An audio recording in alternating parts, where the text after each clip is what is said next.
Thank you very much, Olaf. Can you all hear me? Good? Okay. Because I get louder as I go, so I just want to, okay. All right, well, I too would like to begin by thanking Norwegian ME Association for inviting me here. I know Joe and I are both very pleased to be here and impressed with what this association has been able to do in terms of documenting the illness, in terms of tracking people ill with this disease, and record keeping in general that I think in some cases exceeds what we've been able to do in the United States. And I foresee that there will be good things to come from some collaboration with the Norwegian group. So thank you again for having us. I've also learned a number of things since I've been here. Many thanks to Trude Schei for bringing me over here and recommending I first come to Bergen. So I got 24 hours there, took the train across. I've seen a lot of Norway in 24, maybe 36 hours. I've learned that there are not polar bears in the street, that you like tacos, and that you eat very well for your Christmas meal. Joe can attest to that as well. So it's really been extremely enjoyable and informative to be here as well. You are looking at a view from Ithaca College, where I live in Ithaca, New York, and where I work most of the time. It's situated at the south tip of what's called a Finger Lake, which is in central New York, not New York City. We're 4 hours away. And it's a large lake, about 65 kilometers long, about 2 kilometers wide at the widest point. And Ithaca is at the south end of that. So we have we don't have fjords, but we have a lot of water all around us. And around these Finger Lakes is wineries. So if you're so inclined, come in and do some winery hopping and enjoy Ithaca. It's that slow, Joe? No, on the computer. Okay. So this is a view of Ithaca College, again, a little further back. But I wanted to begin by first explaining that some might view me as having a conflict of interest. If you don't know, I have done a lot of cardiopulmonary exercise testing on patients with fatiguing illnesses, many of them with ME-CFS. And I think I wanted to make sure that you were just aware of that up front, that I do this both for research and when persons who are ill come to us asking for testing to provide them with evidence of impairment.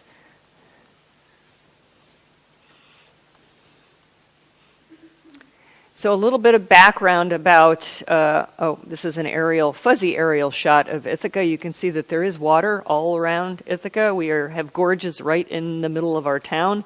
So we have lots of water, just not quite the size of body of water that you all have, but lots of water. And so I wanted to just tell you that when Turi asked me to do this presentation, and asked me to specifically talk about PEM and how we can mitigate PEM or things that we can do to help minimize the impact of PEM. I said, well, this is going to be tough because there's very little evidence. We are starting to spend more time and resources on research, but we've not done very well with treatment, have we? So there's very little evidence out there about how to treat PEM. And so I'm going to talk about that, but I'm also going to talk about the many anecdotal, not many, just a few, but I've gotten many anecdotal pieces of information from 250 some patients that I've tested over the years about things that have helped them. And there's been a pattern to those, so I wanted to discuss that with you as well. And so the bulk of this presentation is going to be focusing on that. Trudy asked me to first discuss PEM, and I know that our first speaker, Kristen, actually just talked about that. I have no idea what she said, but there were a few words up there that I recognized, and I saw the IOM report, so I'm going to move through that very quickly, and then I'm going to talk a little bit about what we actually have learned about post-exertional malaise and ME-CFS from exercise testing, and then strategies to reduce the symptoms associated with post-exertional malaise and how, of course, to balance your activity and your recovery so that you can minimize your post-exertional malaise or hopefully avoid it altogether. And then, time permitting, I wanted to talk with you a little bit about creating a more individualized, personalized approach to your illness. So I'm going to kind of whip right through this. You just saw a picture of the tallest waterfall east of the Mississippi. It's taller than even Niagara Falls, if you've ever heard of Niagara Falls. But obviously it's much narrower, and that is also in the town where I live. And this is what it looks like, not so quite inviting in the wintertime, about now, actually, but it's pretty tall. And the IOM report definition of post-exertional malaise is on the upper left there.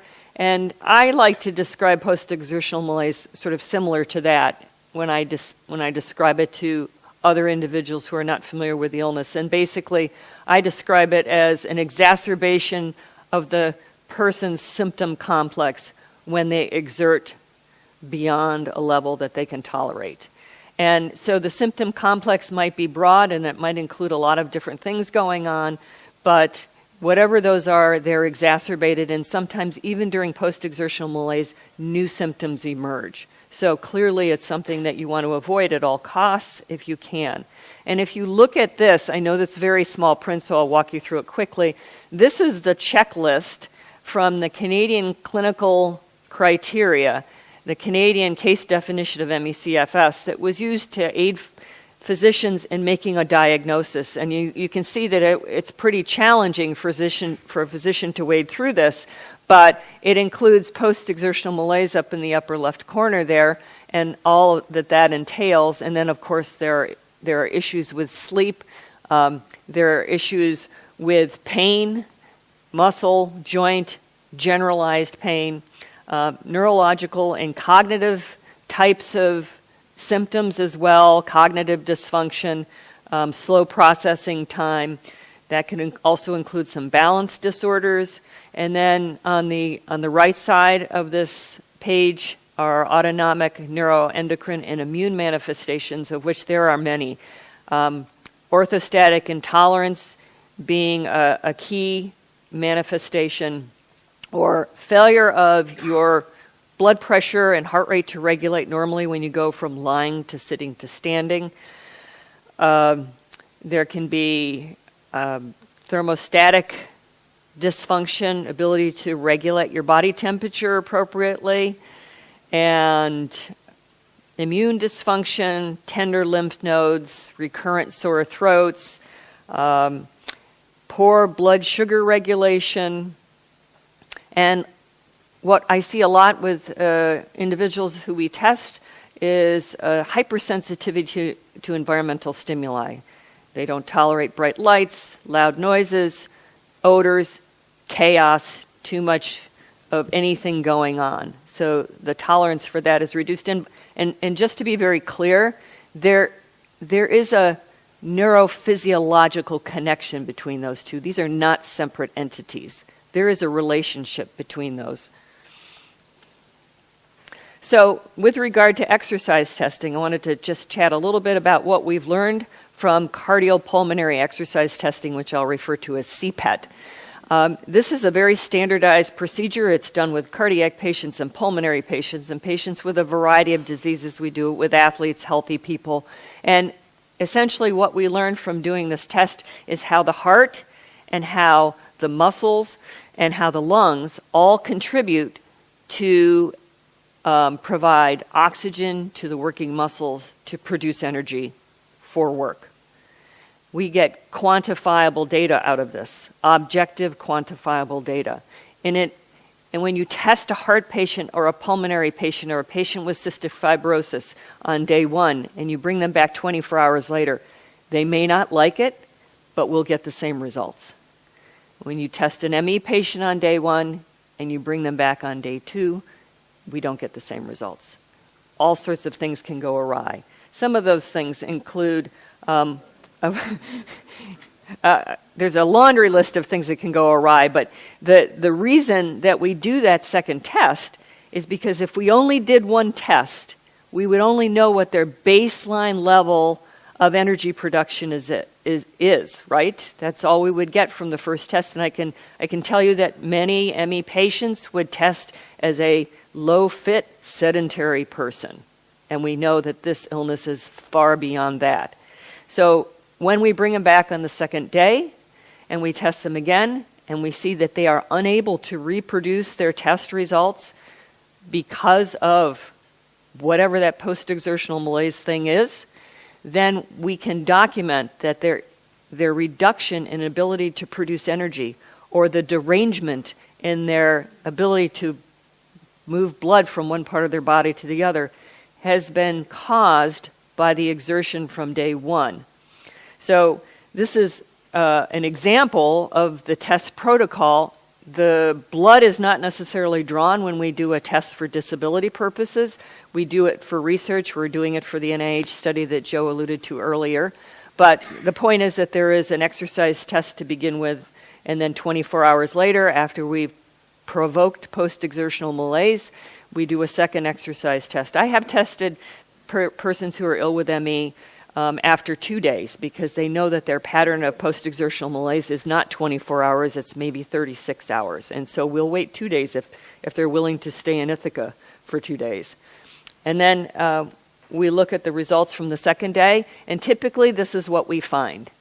Not all of it necessarily with one particular individual. Sometimes we see all of this. Sometimes we see parts of this, but we see derangement regardless. So inability to reproduce their oxygen consumption at maximal effort on day 2, low exertional heart rate, maybe they can't drive their heart rate up as high as they did on the first day, a depression in their ability to move air, ventilate air on day 2. Their blood pressure may become very flattened or attenuated on the second test. And down at the bottom, all of those things combined physiologically means that you do not tolerate exertion well. And when you have those things going on, it will cause poor blood flow to your extremities, so you get very cold. Your core might get cold. You might get cold and hot and cold. Lightheadedness, when you don't have good blood flow to the brain. It's not unusual for anybody to get lightheaded. Gastrointestinal symptoms, gut issues. Again, thermodysregulation, inability to regulate their core temperature, and cognitive dysfunction. Again, poor blood flow to the brain.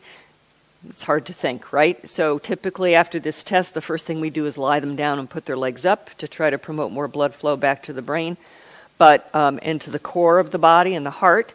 But if you look at these collectively, they indicate to us, to me in particular, that the autonomic nervous system, which governs all of those things that you do without thinking about it, your blood flow, your heart rate, your breathing, sexual function, digestion, elimination, all of that, thermoregulation, all of that is regulated by the autonomic nervous system. And all of these things seem to fail when we test an ME patient on day 2. So, pretty much from my perspective, after testing many of these patients, here is what I see with this illness. I don't see the many, many varied symptoms. I see that it all comes down to this, what I call the final common pathway. When I maximally exert persons who are ill with this disease, what I see is impaired blood flow and impaired flow of lymph. I see difficulty breathing, moving air to exchange gas, getting rid of CO2, getting in O2. I see pain symptoms. That's why we have inflammation. Inflammation causes pain, pain causes inflammation. And so the approaches that I'm going to talk about next are all kind of focused on dealing with these 3 issues here.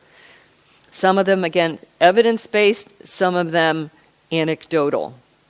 So let me just stop for a moment and explain to you that some of these slides are fairly dense. There's a lot of material. And I did that intentionally so that you will have access to this presentation if you so choose, and that the information will mostly be housed on a slide. And you'll also have access to an information packet that I prepared to supplement this. So there are clickable links that will be on here that I'm not going to explore during this presentation because I don't have time. But you can get access to this, and Turi will tell you how that will happen. And so don't panic. I'm also going to skip some slides because there's too much. And I know we're on a schedule here. So I'm going to skip some slides, but they're very simple slides that you can interpret easily without my narration to explain them. And they're just examples of how you can conserve energy better during your daily activities. So here's an example of one strategy that helps many of the people we test, and we often do this right after we finish test 2 with them. And it's called dry brushing, and it involves the use of a natural bristle stiff brush. And basically, you take the brush 1 or 2 times per week, or if you have very sensitive skin, maybe you only do it once a month.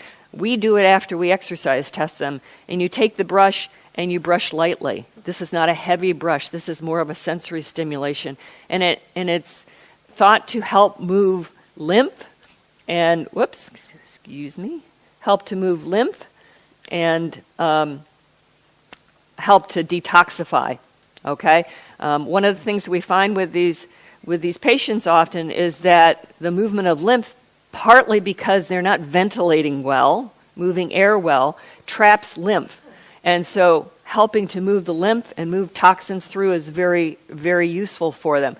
And so this picture shows how you would dry brush, the direction you would push the brush as you rub it on the skin. And you can see that you're basically brushing toward lymph nodes.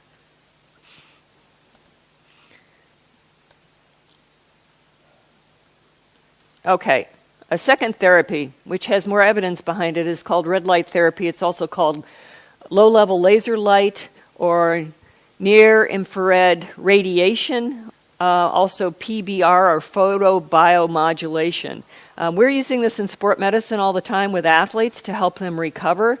And basically, this approach is designed because, or is useful because it stimulates the mitochondria. And once it stimulates the mitochondria, they are sensitive. They have they're sensitive to certain light lengths. In this case, red light length. What happens after that, we're still trying to understand better.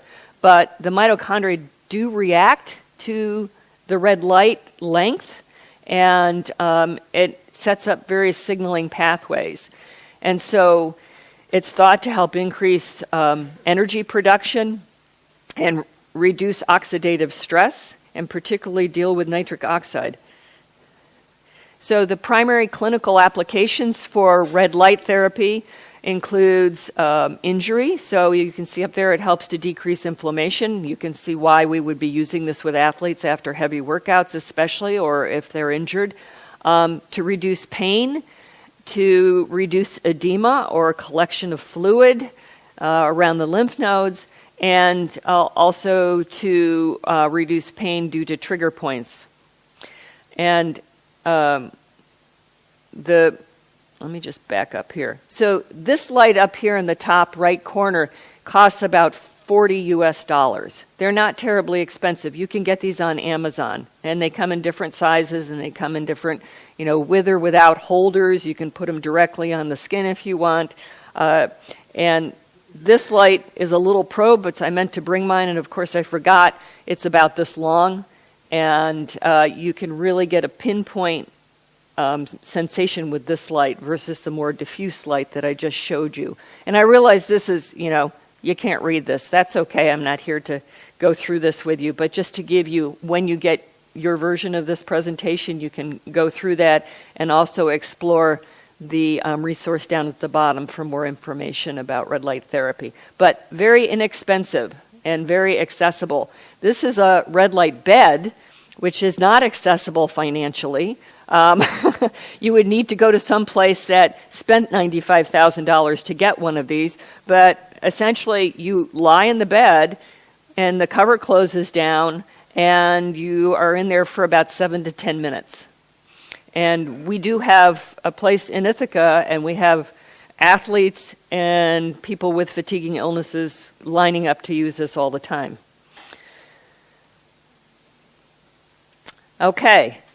Another approach to dealing with your symptoms is dealing with your nutrition. And sugar is inflammatory. And I say this because I am a lifelong sugar-aholic, and I work hard to try to control that, but usually I take it in the form of chocolate, and I'm trying to modify that. What can I say? But sugar stimulates the production of free fatty acids in the liver, which leads to subsequent production of inflammatory substances. I'll just leave it at that. But that contributes to joint pain. In our country, in the U.S., I don't think it's a secret that we have a little obesity issue there. And so we have a huge sugar consumption, which I'll show you in a second. But more importantly, it also leads to insulin resistance, and insulin glucose signaling in ME patients is also problematic. And it also leads to increased gut leakage. So there are several types of sugar that we should try to avoid or modify. And of course, table sugar is something that we could easily do something about. High fructose corn syrup, you need to read labels. We use it liberally over in the United States, and I'm not clear about how much there is in Norway, but I think you're doing much better, and I'll tell you why in a minute. Corn syrup, of course, again, you have to read labels, but we can actually get an indication of the extent to which sugar and starchy carbohydrates, that's starchy carbohydrates, it's usually the white stuff, right? White or beige, starchy carbohydrates, are provoking inflammation. And there are blood tests that we can do, and there are markers we can look at to see if you do reduce your sugar, are those blood indicators improving for you? So the World Health Organization recommends that you reduce the total daily intake of sugars to less than 10% of your energy intake. And that's a whopping goal for the United States, which is currently at about almost 15%. We are down from 18%, but I just read a couple of days ago, in fact, that Norway has actually met already in 2019 their 2021 goal for the reduction of sugar in their diet. So congratulations, Norway. You are kicking butt there. Another reason that sugar is a problem is because it takes 28 molecules of magnesium to metabolize 1 molecule of sugar. So you think of sugar as a magnesium drain for you, all right? So that if you do have trouble with magnesium levels, this is one thing that you can change to maybe help with that. And also look at other forms of sweeteners. So honey obviously is still sugar, but it also has other good things in it, unlike sucrose. It has vitamins in it, it has anti-inflammatory properties and antibacterial properties and antioxidant properties, as does maple syrup. Artificial sweeteners. Okay, so that is a skull and crossbones. And I'm not, maybe a little skull and crossbones. Sorry, I built this on a Mac computer and I'm showing it on a PC, and you know things can happen when you do that. But there are artificial sweeteners I'll suffice it to say there are things in artificial sweeteners that for ME patients in particular are neurotoxic, excitotoxic. And there's nothing good about them for you. And there's really nothing good about them for the general public, but particularly for ME patients. So everything in moderation. Coconut as a sweetener is a good alternative as well, and monk fruit is really gaining popularity as a sweetener, and it's all natural as well. And I, to be clear, I'm not promoting any one product in particular here. I just put up that logo down there and website for Keto and Company, just simply because, there are some patients who have adopted a keto-type diet to try to reduce their sugars and their starch and gluten. And this company is actually owned by an ME patient. It is a disabled, certified, owned company in the United States, and they have a really, really good brownie mix, in case you're interested. Gluten. So, gluten is a protein found in grains. How many think gluten is only in wheat? Good for you, because it's in a lot of things that go beyond this list. But there are many other foods that contain gluten, and gluten is inflammatory, and you just have to believe me about that. It is definitely inflammatory. And so you need to read labels. Again, I'm sorry to say that beer is on the list of foods that you should run from, but there it is. But there are plenty of options that foods that you can go toward here on the left side as well. And at least in the United States, the gluten-free section in our grocery stores, our supermarkets have expanded probably threefold in the last 5 years. The one thing about cutting gluten out of your diet is that you're also likely to cut some fiber out of your diet. So you really need to pay attention to the list on this side to make sure that you get the dietary fiber in so that it keeps things moving through your gut and you don't become fiber deficient by cutting out gluten-full foods. And the other thing is that, at least in the United States, many gluten foods are fortified with B vitamin. So particularly as an ME patient, you want to know what your B vitamin levels are. And if this is something that you're on the threshold of, you would want to pay attention to that if you move to gluten-free diet. Your diet does affect your brain function. Neurophysiologically, there's a reason for that. And so foods that you find are problematic for you you're not making it up. They're problematic for you, and probably even more so since the onset of your illness. So food does matter for you. And you're the best gauge of what is working and what is not working. So another approach that, again, is anecdotal, and we're looking more at it, but we don't have really hardcore research on this, is called seed cycling. How many of you have heard of seed cycling? Okay. So you're going to learn something here. It's an anecdotal naturopathic remedy to try to balance hormones. It's extremely simple to do. It is purported to help regulate menstrual cycle. Don't worry, men. I'll get to you. Reduce acne, help with polycystic ovarian syndrome and endometriosis, reduce hot flashes and night sweats, and probably some more. Basically, it works by helping to balance your hormones so that they're in a favorable ratio in the follicular phase and in the luteal phase of the menstrual cycle. I'm still going to get to you guys, don't worry. So, in the follicular phase, which is from the beginning of menstrual flow to the beginning of ovulation, so roughly the first 14 days from the beginning of menstrual flow, you would want to consume 1 tablespoon of ground flax and 1 tablespoon of pumpkin seeds.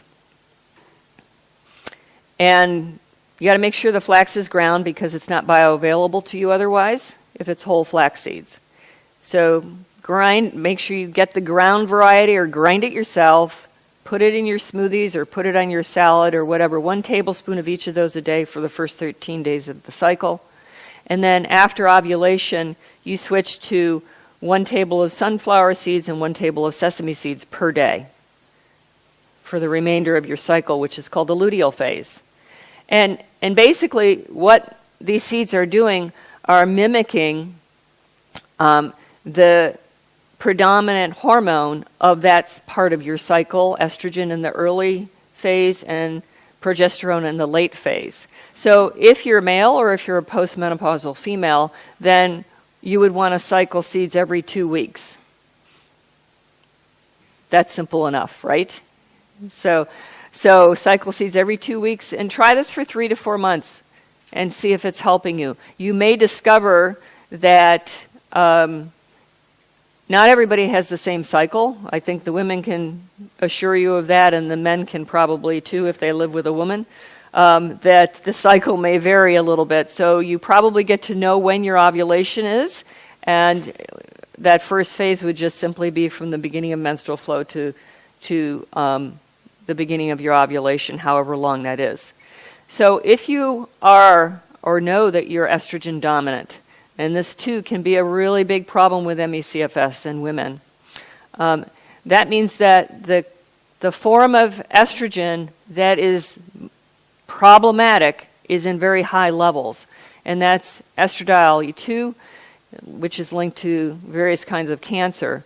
Then this seed cycling will help to balance out and create a more favorable ratio of the other forms of estrogen in supplanting the high estradiol. So it would be appropriate for you even if you're estrogen dominant. Another approach that I see more and more patients considering is intermittent fasting and actually trying, or food timing. When I say the word fasting, people think they're going to starve to death, and I want to make sure that that's not the case. So this is basically eating according to your circadian rhythm, which is what you did before we had electricity. You know, you ate when it was light out, and then you went to bed. And so the objective is to control glucose and insulin. Fasting decreases insulin levels. Actually, with a 12-hour fast, you'll see a drop in insulin levels. It helps to increase the mobilization of fatty acids, so you burn more fat for energy, and decrease your overall calorie intake. Because you have a period of your 24 hours where you're not consuming food, it helps to rest the lining of your gut as well and improve blood pressure regulation during that process. But there are many reports that it's been helpful for sleep as well. So you might find after doing this for a while that your circadian rhythms, which who in here has a disrupted circadian rhythm? Most everybody, right? Are you the people who are emailing at 2 in the morning? Yes, okay. So you might find that that starts to regulate a little bit more so, normalize a little bit more so. There are a number of approaches, and the resource down in the lower left corner is available to you as well, about how to do intermittent fasting. I think the easiest one for most people is to simply eat all your calories in an 8-hour period of time. So if you wake up and you want to eat at 8 a.m., then you stop eating at 4 p.m. And you eat whatever calories you're going to eat in that 8-hour period of time, and then you stop. Or 10 to 6, or whatever your 8-hour period is, depending on your cycle of wakefulness. It is not for everybody. If you're diabetic, of course, this may not work for you. If you have eating disorders, you're pregnant, or you're breastfeeding, then you should definitely consult with a physician before you attempt intermittent fasting or timing of your food. Compression garments. If you have blood pressure regulation issues, low blood pressure, stand up, get lightheaded, maybe even faint, okay? This is an easy approach to help with that. I'm not going to say it's going to solve it, but compression garments are worn by athletes all the time for the exact same reason I'm suggesting that you might wear them, and that is to help promote blood flow back up to the heart and the head. And so they were first developed especially for post-surgical cases to help keep the blood pumping back up to the core of the body.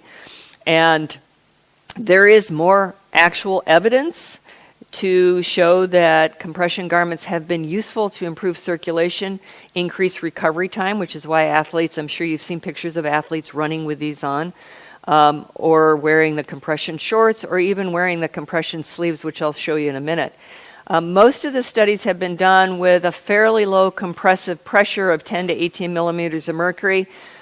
Pantyhose, in contrast, are a little bit higher than that.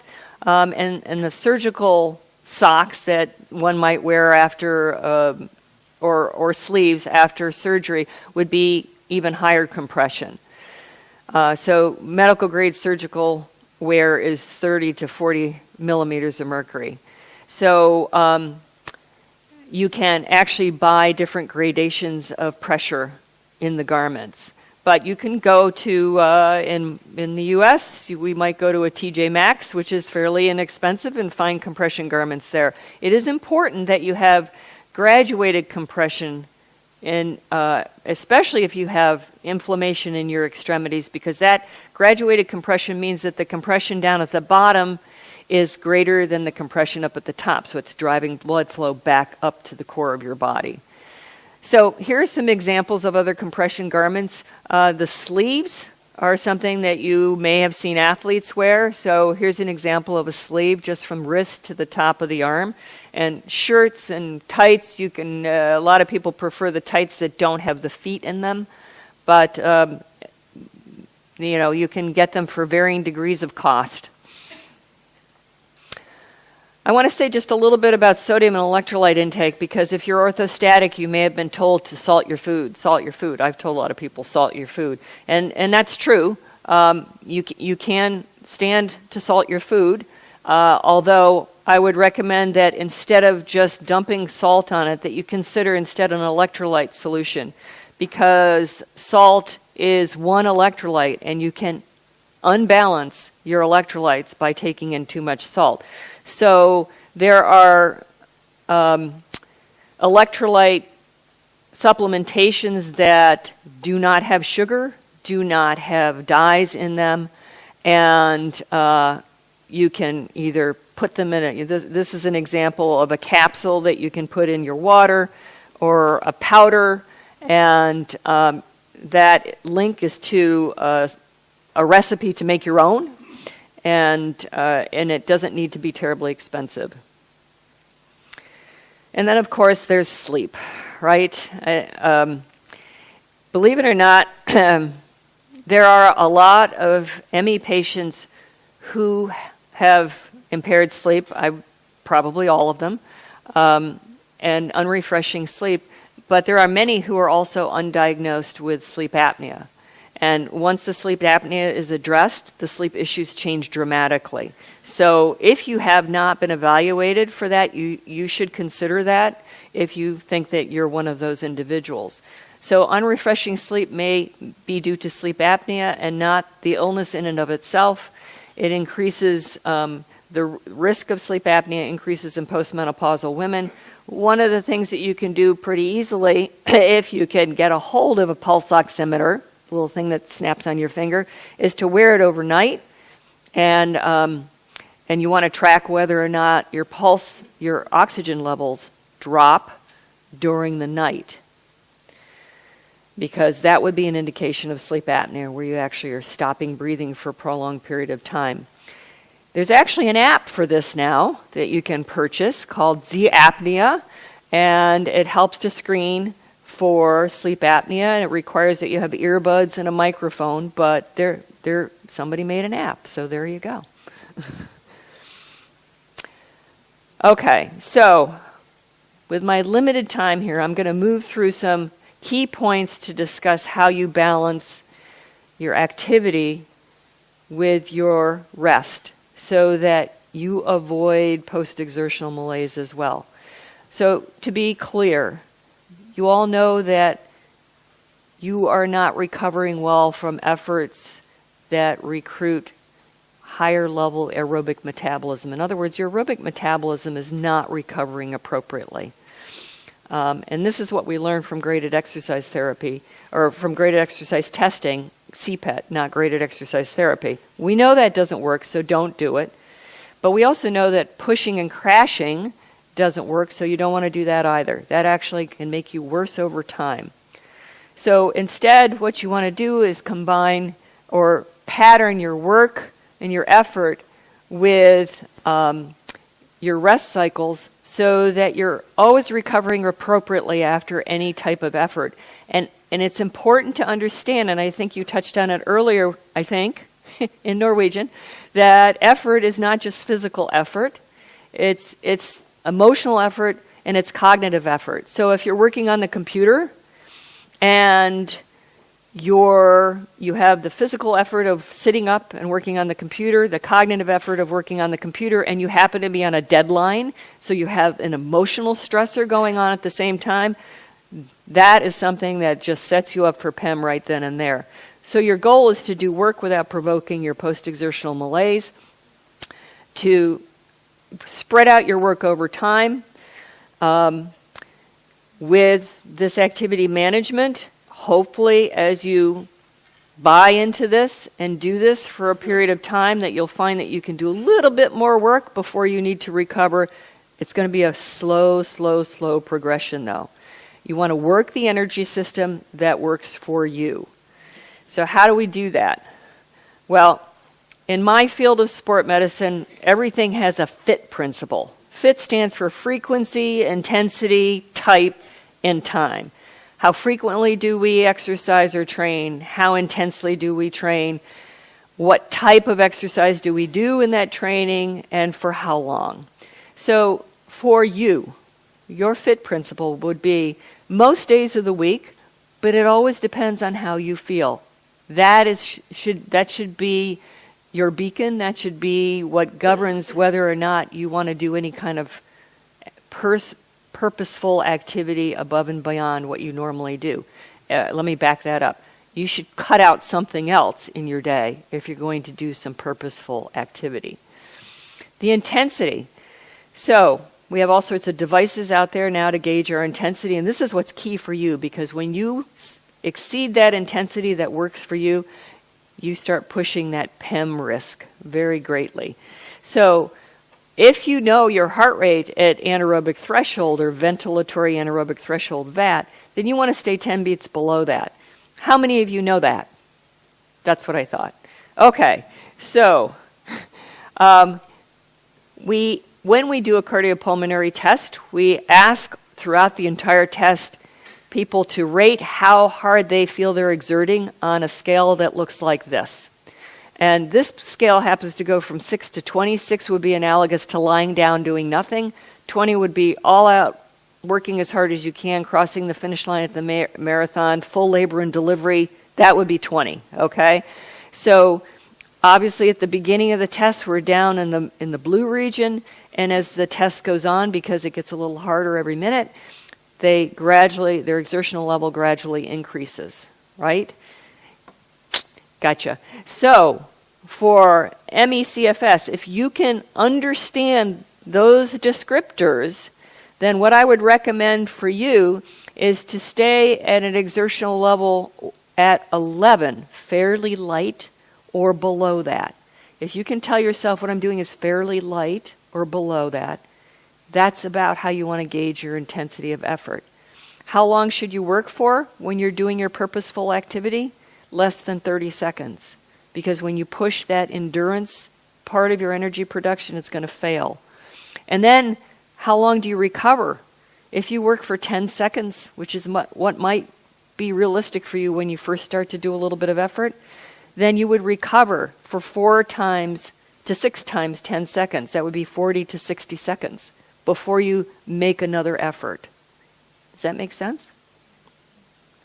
And the type that I recommend you begin with is core stability. Lying, seating, or standing exercise depends on what you tolerate and how orthostatic you are, but I recommend starting with lying down exercises always. Core stability exercises are exercises that focus on your spinal alignment. So these are devices that all help you to measure your heart rate if you wanted to measure your heart rate.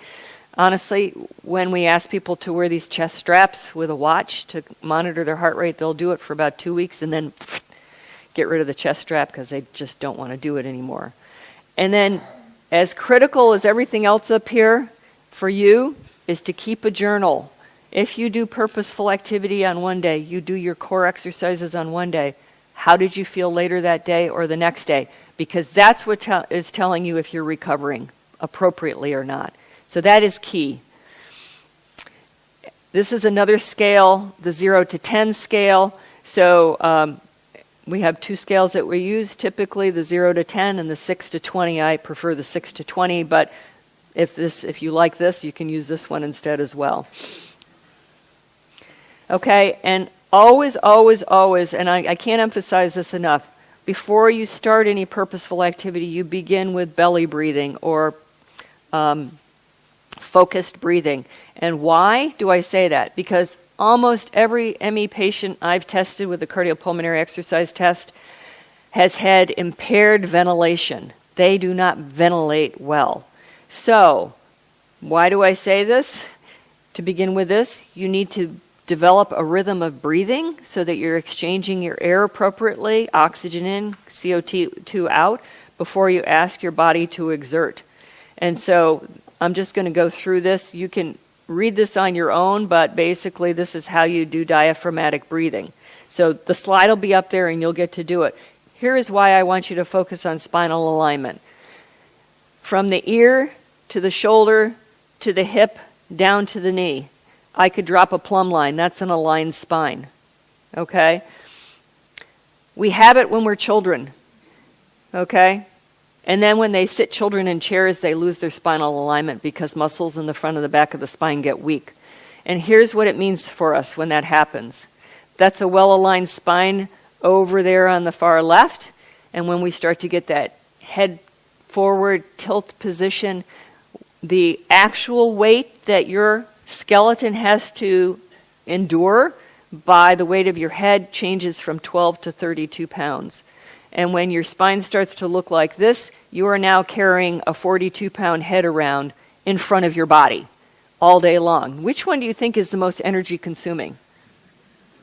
Okay? Spinal alignment is also key because your blood flows better and your lymph flows better. So, quality versus quantity. Do I have five more minutes maybe? Okay. I don't want to take too much of your break time, but quality versus quantity when you do these exercises, proper form is what it's about, not how many you can do or how hard you can lift a weight if you're lifting weights. You don't even need weights for the exercises that I'm going to show you. So avoid any exercise that causes pain for you, but these are some examples, and I've given you a resource handout with the information that Trudy has about how to do these exercises. There are clickable links on there.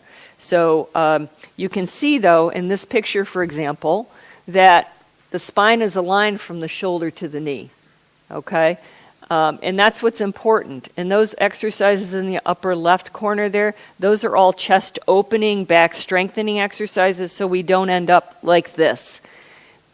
I call them the alphabet exercises, the Y's, the T's, the W's, and the L's. Okay, so I'm going to fast forward because the rest of this you can read. And if I have 3 more minutes? Okay. Let me just get down to the end here. Actually, let me just do it this way. Oh, no, I guess I can't.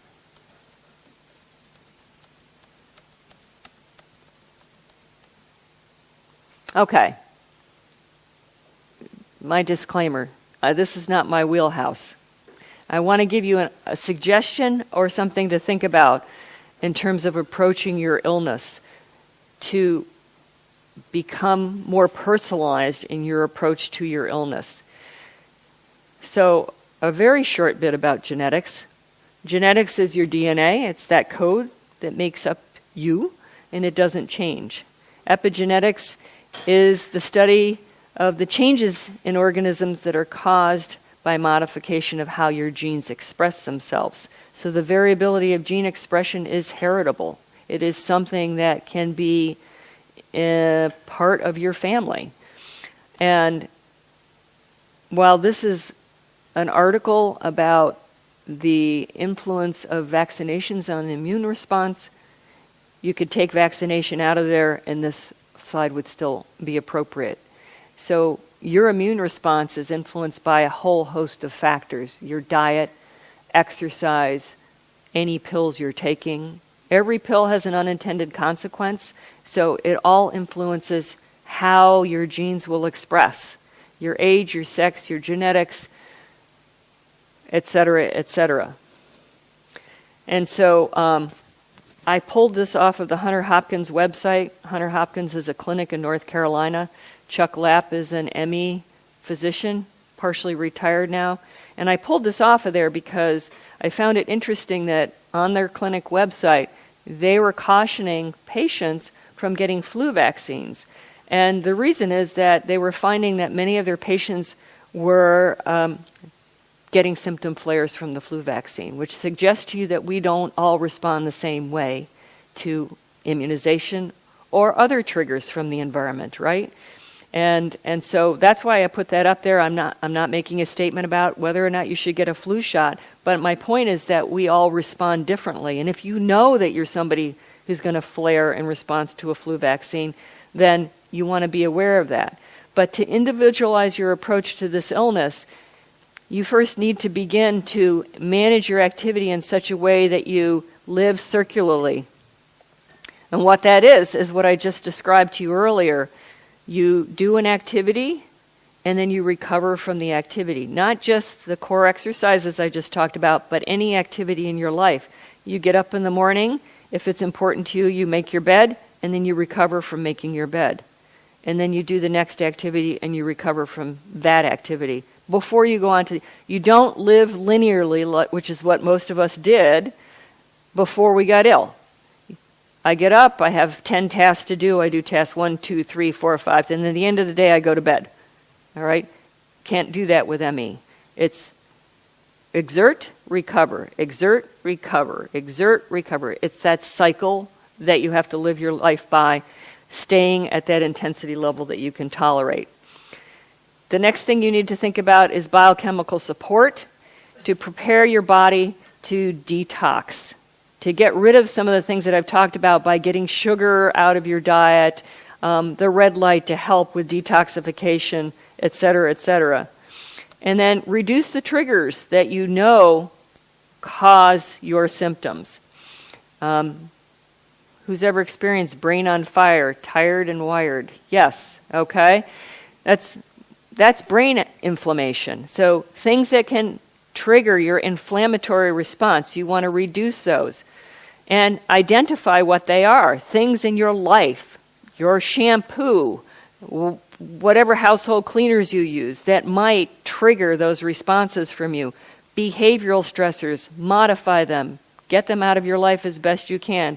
Excitotoxic foods, which I don't have time to talk about, but I did provide in the resources. Pay attention. They may be highly relevant for you. Some of them, not all of them. And then your sickness story. How you got sick is not how you're going to get well. So you have to take that story and you have to package it and put it over here.